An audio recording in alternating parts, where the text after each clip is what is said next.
बिरह के अगिया लागेला एहि तान में कौन सखी मारी दिहली टोनाए राम।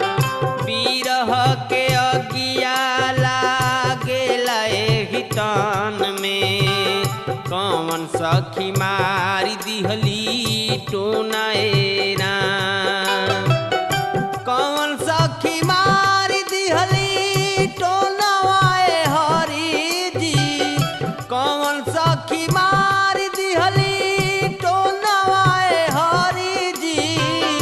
कौन सखी मारी दिहली टोनाए राम। बिरह के अगिया लागेला एहि तान में कौन सखी मारी